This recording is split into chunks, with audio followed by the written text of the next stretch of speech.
But first, a story that no one's talking about is the massive pipeline that is nearly set to go online. Now, it starts in Nigeria. It flows through Niger on its way up into Europe. Chevron and the United States have already invested $13 billion into this pipeline. And guess what, guys?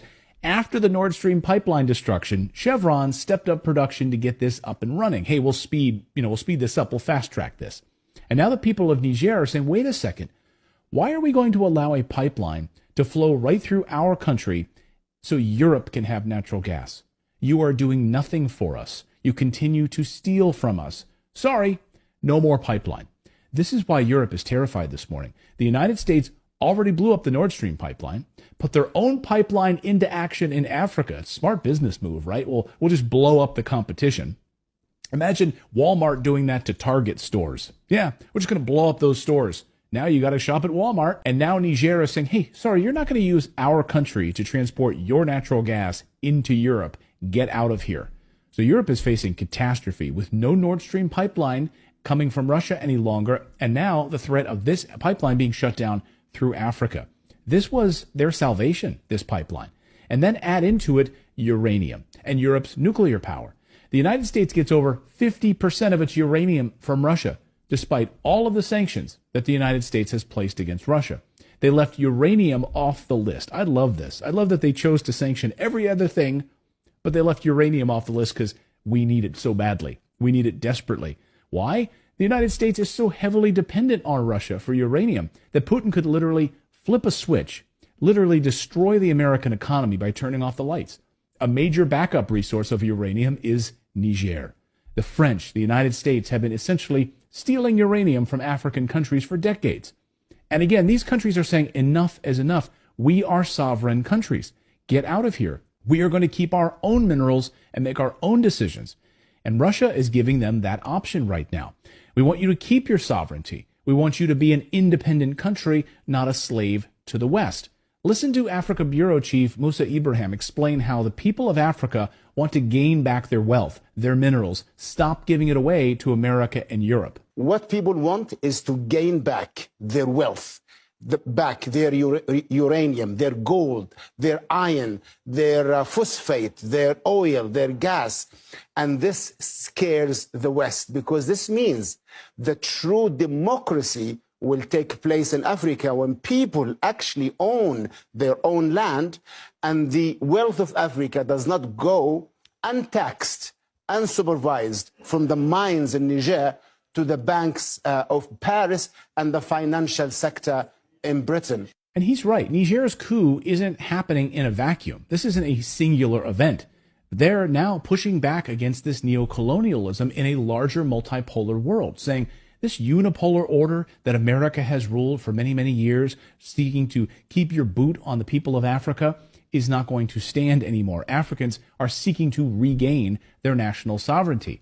Africa saying, hey, we are rich in uranium, but we don't get to benefit from any of it because you steal it from us. We will enrich our own uranium, and we will sell it to you, and you'll pay us for it. No more theft.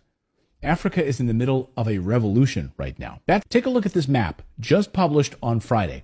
These are all of the African nations that have now signed military agreements with Russia. And even a few of those in white are getting ready to partner with Russia as well. Damn, that's a lot of red. Now, we'll come back to that map in a moment. But first, this weekend we saw dramatic developments. Russian flags raised in the air throughout the continent. First to Niger, the country that started it all. Russian flags everywhere. And according to France 24 news service, the government of Niger has now signed a contract with the Russian Wagner Group for security. And they need it because the coup in Niger has entered the point of no return right now. The people rising up against France, against the United States' influence in that country.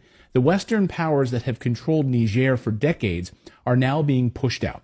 And this weekend, the military leaders now say that Niger will no longer be a European colony. And they've demanded that all French soldiers get out now, get out of here, or face the consequences. Why does the United States even have troops in this country in the first place? Well, that's a great question. So get out of here, France, and get out of here, United States. You don't belong here. Over the past few days, the United States started dropping massive amounts of military cargo right near the Niger border with its warplanes.